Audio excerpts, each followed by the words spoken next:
with me and say the Pledge of Allegiance. Ms. Wood, would you lead us, please?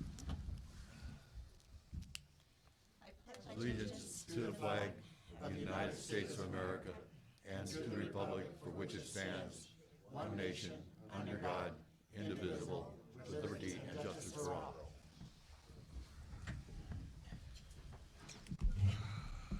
Roll call, please. Counselor Wood. Here. Counselor Escabel. Present. Counselor Allen. Present. Counselor Hardy. Here. Counselor Nisley. Here. Counselor Vendetti. Present. Mayor Villagrana. Present. I need a motion for the approval of the agenda.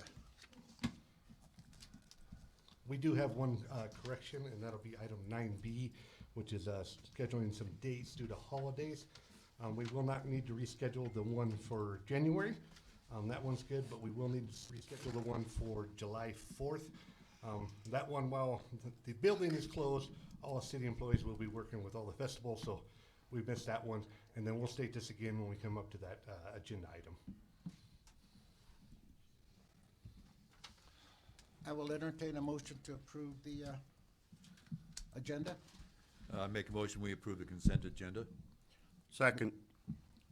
Any discussion? If not, roll call, please.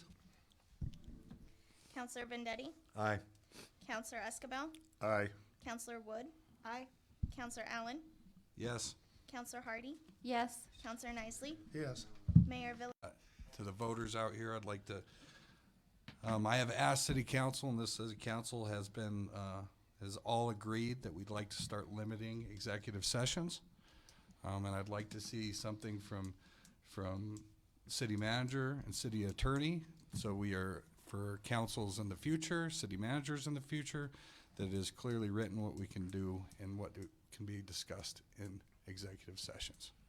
Thank you, that's it. Councilman Nisley? Nothing. Councilman Escabel? No report. Councilman Hardy? No report. That's for myself. I attended the mayor's roundtable, and I was surprised that it was very informative. I just listened, and I also attended the VA's meeting as a mayor for the city of Florence, and hopefully something will come about that will benefit our people that are veterans. I do want to say one thing. I would like to say kudos to the police department. I was very impressed and honored that the city and Cherie Schaefer's funeral, the police department went overboard in honoring, not overboard, but really super nice in honoring one of their own members. And I think that is something that our city desperately needs. Thank you, sir. And that's all I have. Now we'll open it up to the 3 minutes. And this is not a discussion. It's very simply just state your cause and thank you, and we'll begin with that. Thank you. And Mayor, I have a timer that I'll use for the 3 minutes. Yes, sir. Charlotte Henniger, first up, please. State your name and address.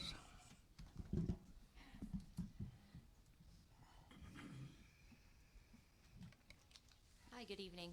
Charlotte Henniger, 714 West 7th Street in Florence. I'm here because on behalf of Nature's Educators, they're the nonprofit with the birds and the wildlife.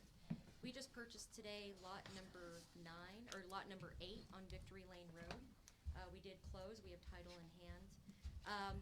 I have been reaching out to our city manager on what permitted uses are there. And my big question is accessory buildings and uses, that's under the normal use. And then going into the special uses, which he's highlighted, us as a recreational and social facilities. So what we're planning on doing with this lot, it's almost 9 acres. We would like to house the birds there on the lot, so we would be transferring our license or adding it to our license with the Parks and Wildlife, Fish and Wildlife Service. We would have the birds on display for people to walk through trail systems around that property, that 8 acres, be able to see the birds in really cool enclosures, and then have a couple of buildings down the road that people could access and see taxidermy and actually have classes and learn more about different wildlife in our area as well as wildlife in other areas as well. We're looking to rival anything that has been done in Colorado as far as a wildlife program goes, and utilizing this as our home base. So my reason for coming tonight is I'd really like to know where I would fall into on the zoning, and if I do need a special use permit, what is the process of getting that special use permit? And wanted to see if you guys would give us a letter of, I guess, welcoming to the community of that you're on board with us doing this and moving forward with the nature center in the city limits of Florence. Thank you. Thank you. Terry?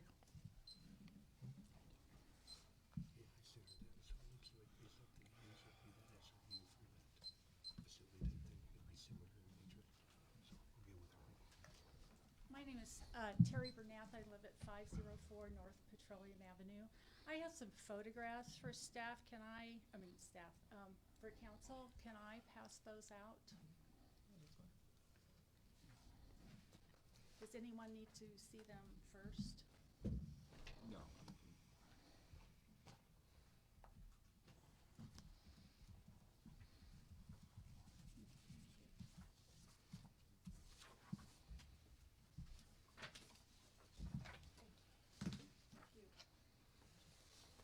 Thank you. Just give one to the clerk so she has a record.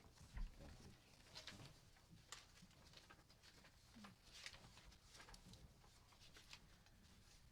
The photographs that you're going to see have to do with our photographs of a property at 502 North Petroleum. I live next door to that property. This property was purchased in 2014 and has had outstanding zoning violations for years. Pictures 1 and 2 show trash on the property, and this is just a sample of what is on this property. This isn't everything. Numbers 3 and 4 are building in the easement. Looks like it's blocking the easement.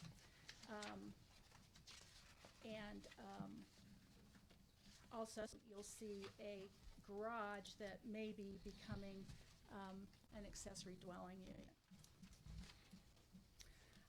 On October 21st, when I saw additional building taking place, I came to City Hall and made some complaints about that, and I have yet to have staff get back to me and let me know whether these are zoning violations and how the owner is complying. So here's what I'm going to ask for. Let me back up just a second. By living next door to this, the only thing I can call it is a monstrosity. For the last 7 years, my property values have diminished, and I don't like living next to this any longer. I want this gentleman to maintain his property and meet the code, zoning code and building codes. He got a variance in 2018 and he was told to finish his house. He did not finish his house. There are pictures of that in there as well. So I would like staff to meet with me and other neighbors who are concerned about this, and there are others, with staff and our district representative on council, and get answers to these questions. I feel it's just unfair not to ever get back to us and tell us whether this gentleman is meeting code or not. Okay, that's all. Thank you. Thank you. Our next visitor is Mrs. Cristelli. Jenny?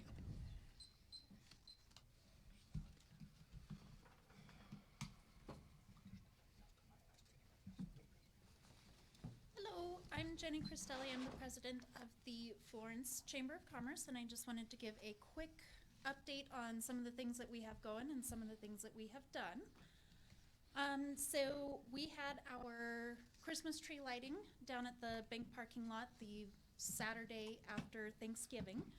I wanted to thank Martin and his team for getting us a beautiful tree and getting that put up. You guys did an amazing job.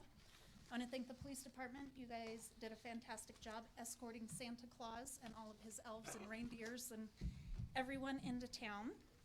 And then I also want to thank our volunteers, Santa for coming all the way from the North Pole with Mrs. Claus. All of the kids that volunteered to help as elves and reindeer and Frosty the Snowman, and our carolers, our musicians, Larry Baker for use of his machinery thing to get everything decorated. And that is part of the Florence Vintage Market. And we are doing that every Saturday until the 18th, which is the Saturday before Christmas. Santa is at the bank parking lot from 11 to 1, and then all of the stores will stay open until 7 for people to shop. We want to thank the Colorado Shed Company for donating a use of a Santa shed so that if it ever does get cold, Santa won't freeze when he's visiting with the kids.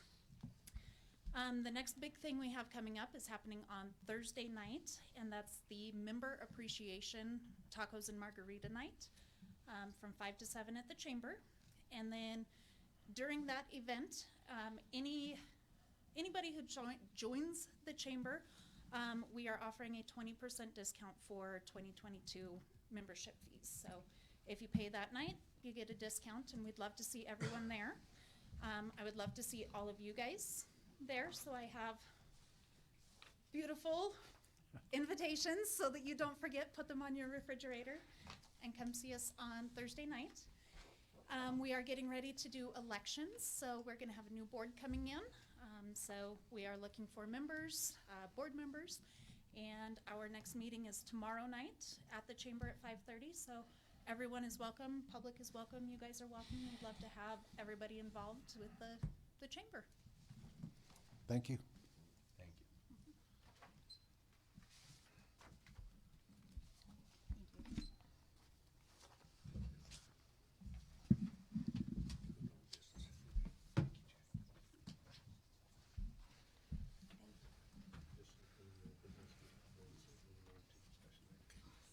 Thank you. Hey, you guys did a great job. I like that. Thank you.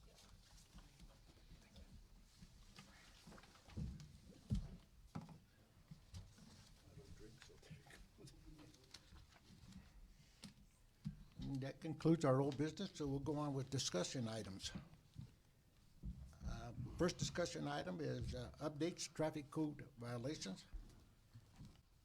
Chief?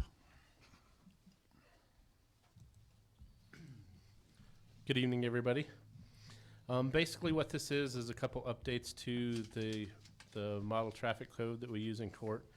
What we realized after we passed these a few years back is that we were lacking a couple things, especially in the area of fines.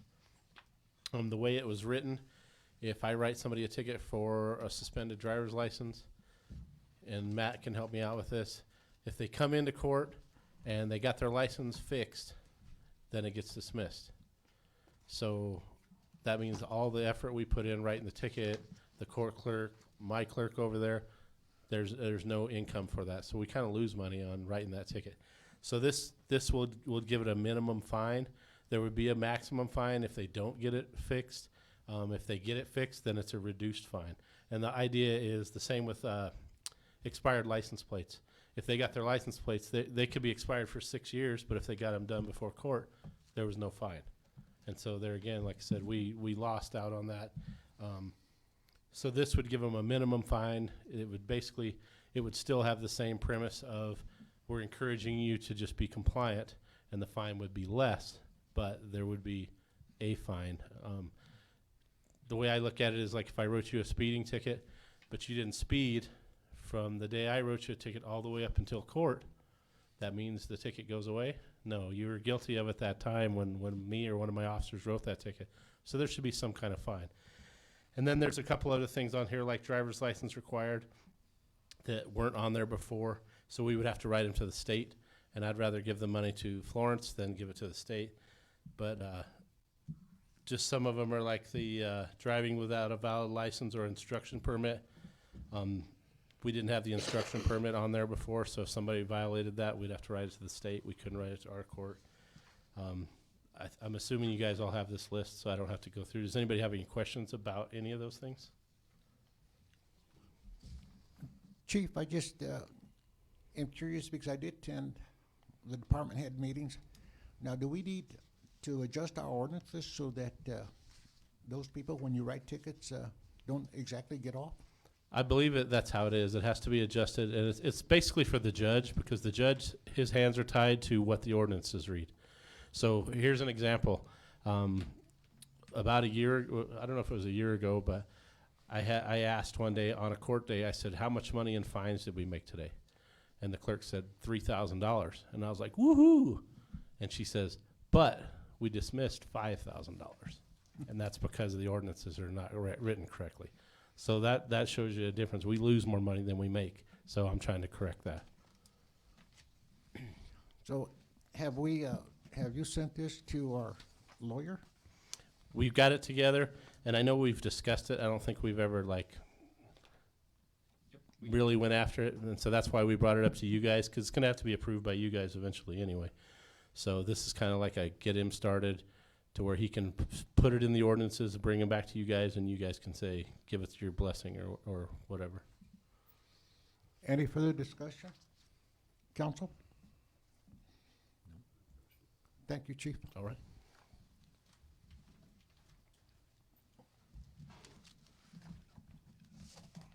Our next item is set the special meeting to pass the 2022 budget and mill levy.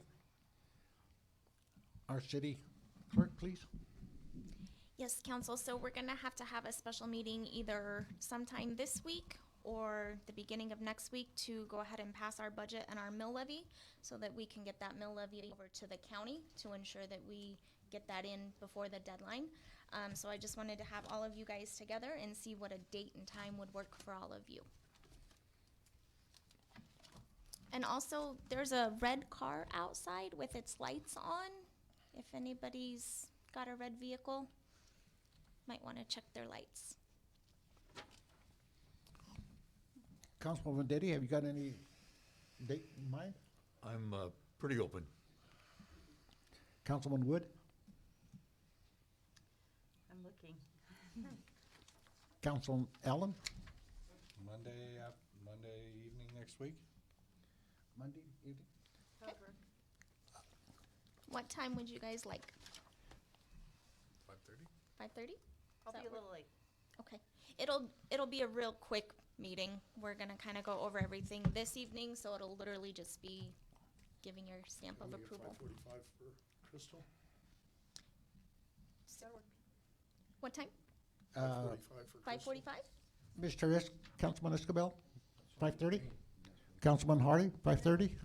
We'll do 5:45, Mayor, if that's okay. 5:45, Monday. Thank you. December 13th. We have a city-county meeting that day also. Yes, at 4 p.m. Yeah, 4 o'clock, okay.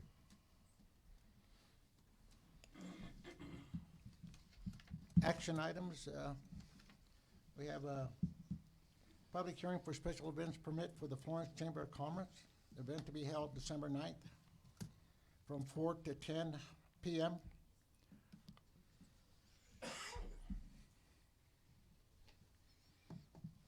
Hello again. We are going to be doing the member appreciation taco and margarita night. Everything will be within the chamber building. We could go outside, but it's supposed to be really cold, so everything will be inside. The event officially starts at 5 o'clock, and we have a tentative end date of 7 o'clock, but we applied 4 to 10 so that we have time to set up, and then time to get everybody out and on their way, and all of us go home. Is everything in order? Yes, Mayor, all the paperwork is submitted and the fees have been paid. Thank you. Thank you.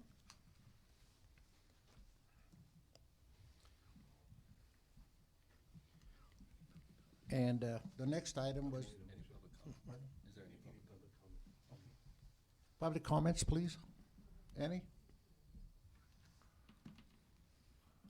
Thank you. Moving on, Looking for a motion? oh, I'm sorry. I'm getting with, Councilman Allen, you want me to get in a hurry here? So, could I please have a motion?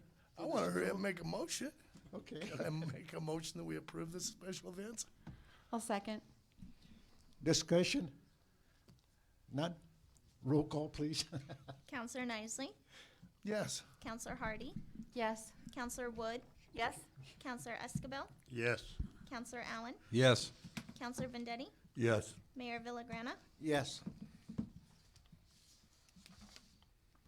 Now we have 9B, approval to move regularly scheduled city council meeting dates due to holidays for the 2022 year.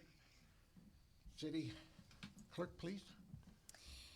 Yes, so I had to make a correction to the handout that I put in the packet. I had January 3rd and 17th, but we only need to move January 17th to the 18th, and then I also needed to add July 4th. I figured since we were all working that City Hall would be open, so we'll need to add that one also. So we'll need to make our new meeting dates January 18th, February 22nd, June 21st, July 4th, and September 6th, please. City clerk, would you please give us a meeting? July 5th. You know, July 5th, I'm sorry. would you please give us a sheet with all these corrections? Absolutely. Any other discussion from council members? Thank you.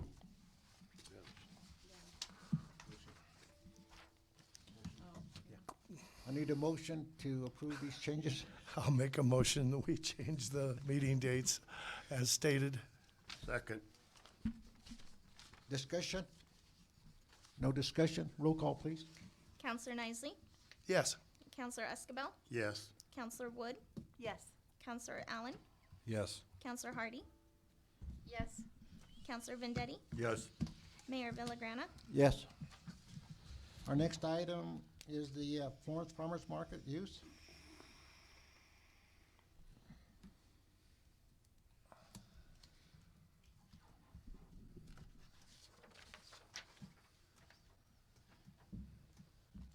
Joanne Moore, 121 West Front Street, and I'm here representing the Florence Farmers Market. And we would like your permission to use the park again. And I think we gave you all a letter with the dates. Any questions for me? Any questions, council? Discussion? I need a motion to approve. I make I a would motion mo- to approve the Florence Farmers Market Park for use of 2022. Second. Discussion? None? Roll call, please. Counselor Escabel, Yes. Counselor Vendetti, Yes. Counselor Wood, Yes. Counselor Allen, Yes. Counselor Hardy, Yes. Counselor Nisley, Yes. Mayor Villagrana. Yes. Thank you. Thank you. I just Thank wanted- you. This is gonna be our 15th year coming up here.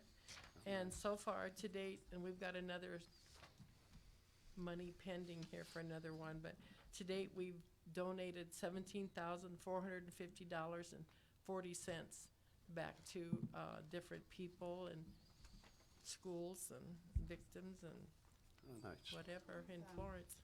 Thank you. Okay. Well done. Yeah, thank you guys, coming down into the park and see us. Our next item, we have COVID-19 mask discussion. Councilman Vendetti? Okay, I'm going to read this. We are aware that a new highly transmissible variant of COVID, Omicron, has arrived.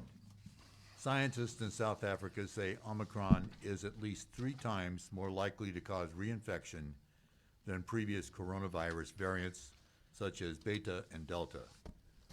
According to a preliminary study published November 30th, statistical analysis of some 2.8 million positive coronavirus samples in South Africa, 35,670 of which were suspected to be reinfections, led researchers to conclude that the Omicron mutation has a substantial ability to evade immunity from prior infection, key word here is reinfection, which indicates that herd immunity is highly unlikely.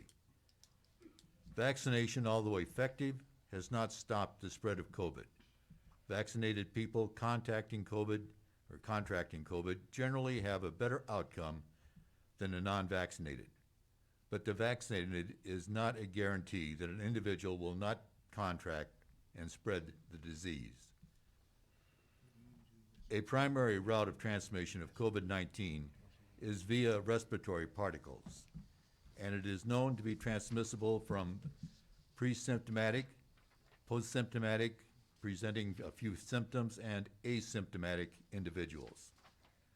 Some COVID patients are asymptomatic, and nearly all experience a pre-symptomatic period with incubation periods ranging from 2 to 15 days, with a median length of 5.1 days. Patients may be most infectious when symptoms are mildest or not present. A study of temporal dynamics inferred that infection is started from 2.3 days before symptom onset and peaked at 16 hours before symptom onset.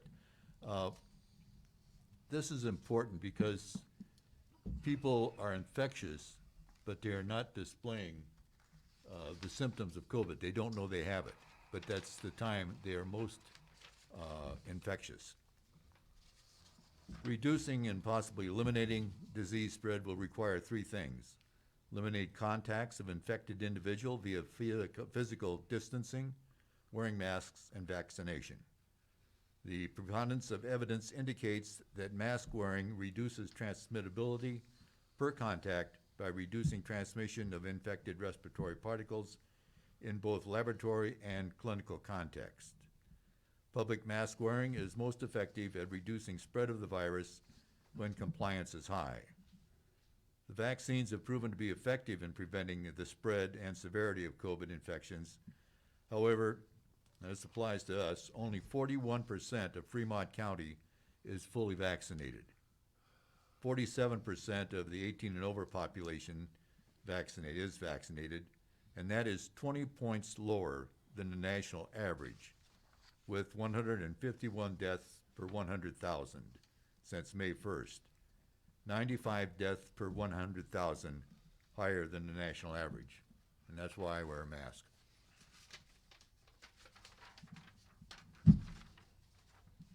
And on the second page is just most of this evidence came from a review of face masks against COVID-19, and this was published in the National Academy of Sciences in July of 2020. One thing that they came up with that I think is really important, economic analysis suggests that mask wearing mandates would add $1 trillion to the US GDP. Any comments? Any discussions, city council members? Thank you for sharing this. Thank you. And just as an FYI, for City Hall, we are gonna be requesting that people try to set up appointments, use our drop boxes and our drive-up window as much as possible. Cases are on the rise in the county, but we're not setting any mandates in place at this point. But we are keeping an eye on things. Public input? I think that I would certainly be aware of, and I hope that the city is aware of the public health instructions, and I would insist that we follow those public health instructions. And thank you, Mr. Vendetti, for bringing this to us. You're welcome.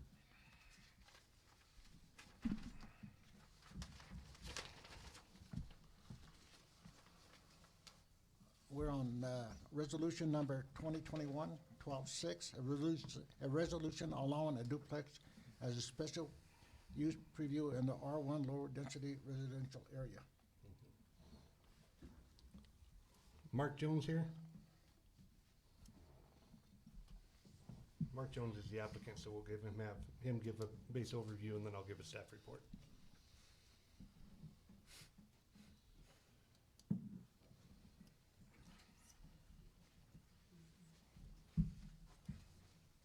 Mark Jones, live at 1101 East 3rd Street, Florence. Just go ahead and give a base overview of what you're requesting, Mark. We're requesting a building permit for 303 West 7th Street for a remodel on a building that was there. It's, part of it's still there, and need the council's blessing. We've already went through the use permit hearing, zoning hearing. We're here to get your blessing on it. And so what's being requested is approval of the resolution for a special use review, which is required for a duplex in the R1 zone district where this property is located at.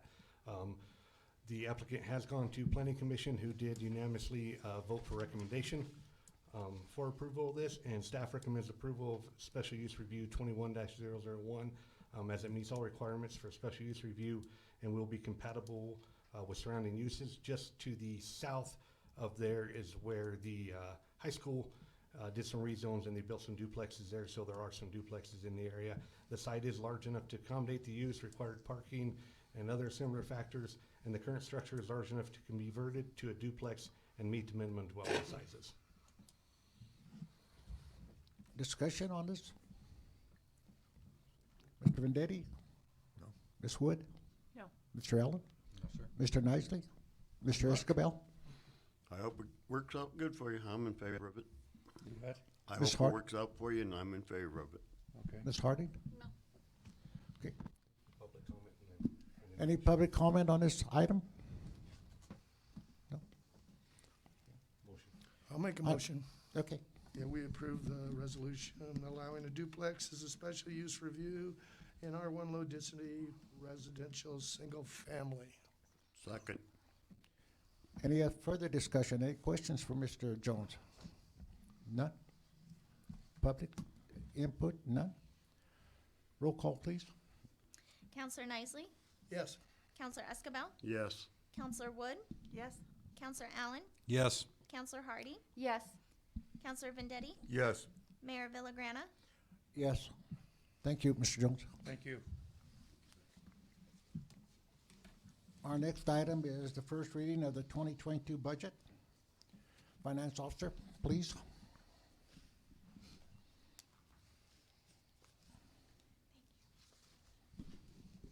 All right, good evening.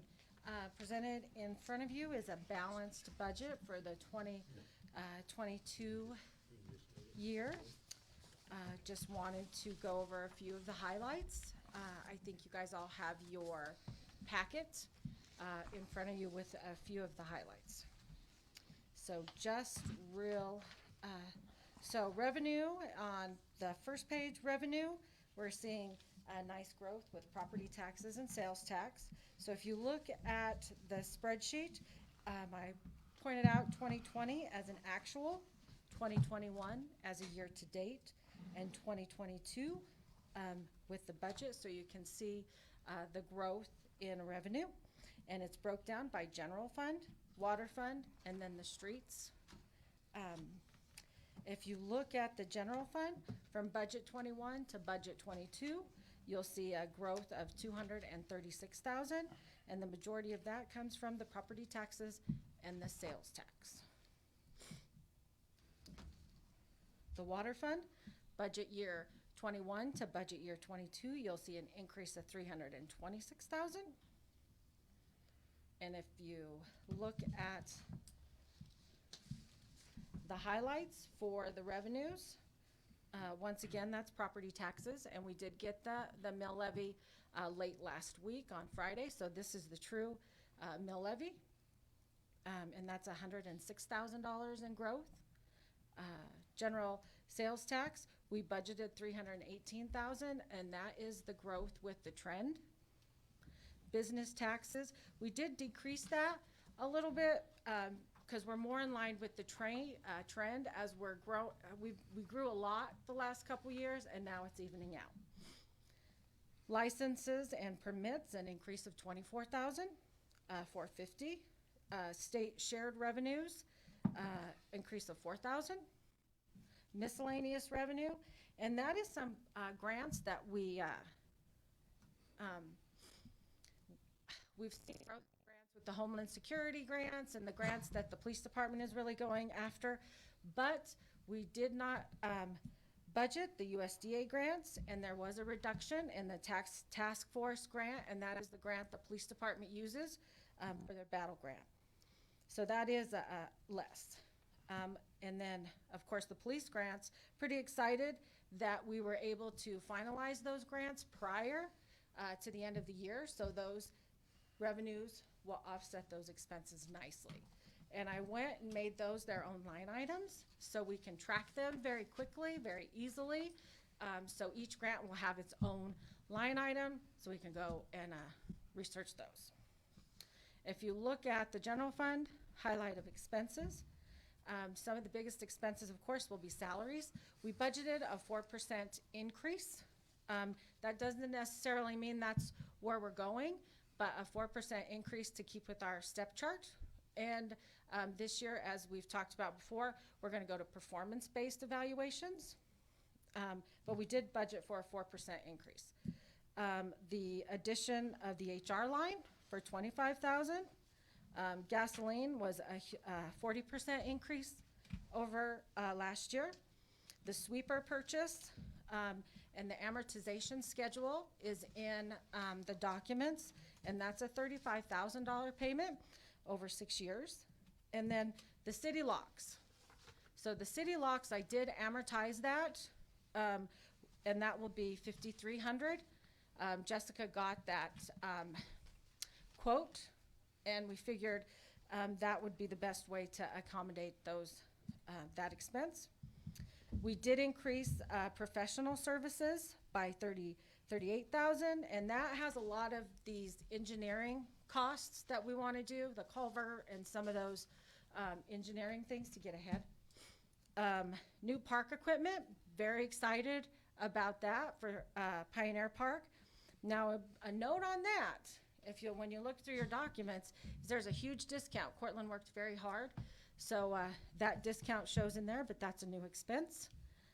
The police tasers at $11,200. Police radios, $32,000, but exciting, that is grant funded. Police cameras at $20,000, and that is also grant funded. And then administrative software to get the timekeeping module for Cassell, and then an additional Cassell licenses as we add more staff. That's really important. Any questions with general fund so far? Any of those expenses? That's a real highlight. We only budgeted trash service until April 1, so there's enough revenue in there and expenses to offset that until April. There is about a $2,000 loss if you look at the revenues versus those expenses, because I was assuming and planning for a decrease in customers, so I didn't want to overshoot that too much. So if you notice that was my thinking. Questions on anything with the general fund? Okay, and then some highlights for the water. Of course, the bond payments were lower, about $100,000 when we refinanced 2013 to the 2021 A and B. I increased the metered water because we are trending up in taps. And then the bulk water with the new bulk station, I did increase that by about $15,000 because we are seeing that go up each month. The people are loving the bulk station. As far as expenses, with the highlight of the bond, of course, those bond payments are lower. Salaries, 4% increase. The new equipment with the dewatering system, the service truck, and the brush hog. Filter media replacement, and all of that's under professional services. And then the catwalk at the South Water Treatment Plant, and then the air conditioning at the pump station. So those are some of the highlights of the water treatment. Okay, any questions? And they do balance. So when you look at general fund, to pay all of those expenses. There, it does balance. There's a little bit of carryover revenues. The water department has about $50,000 in carryover revenues with paying without having to pull anything out of reserves. Okay, my only question is that I thought we had discussed the dewatering system and the mini, so The mini X is out. the mini X is out. Mhm. And then we're keeping the dewatering system, but I guess I was just confused because last time I had heard about it, like we really didn't have a solid plan as to like whether we were renting or like he was gonna trial something or buy it or where the $120,000 number directly came from. And I mean, I've been paying attention to this issue and I thought we had said that we were just gonna push through this year because we had to have, I mean, he's got a big expense with the, media replacement, but I could be wrong. And I know we're under the 11th hour. I recognize Yeah, and I this. think when Brandon put that in, he put it at the highest expense possible, but they still have to go out to bid. They still have to go out and get quotes. They still have to be able to come in at the best possible. And it could be something that could maybe roll over into another year if it's not something that could be feasible.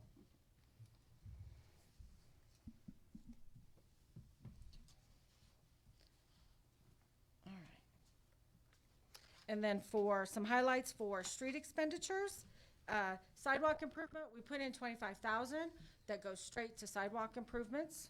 And then the major street improvements, 200,000 would include, from that list that Sam had, South Pikes Peak, Arrowhead, and then some culvert work. And then some additional fund highlights would be the swimming pool, about $10,000 in swimming pool expenses that Shauna will be needing for next year. And then the cemetery construction, we need to still get the shed for the cemetery sexton. And then and Sam just realized this, he needs a new lowering equipment for burials. So, yes, it's a device. Yes, yeah. Okay. So, any questions?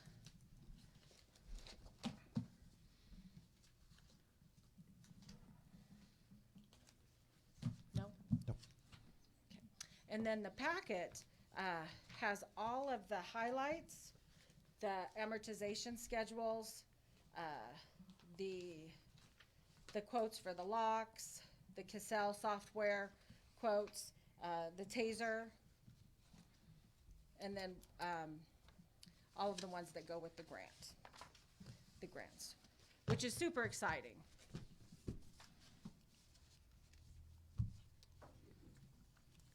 Okay. Any questions, discussion?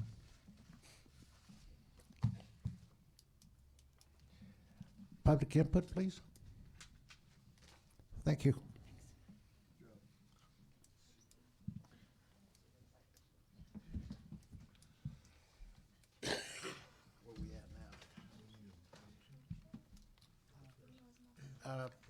Are we going to require an executive session?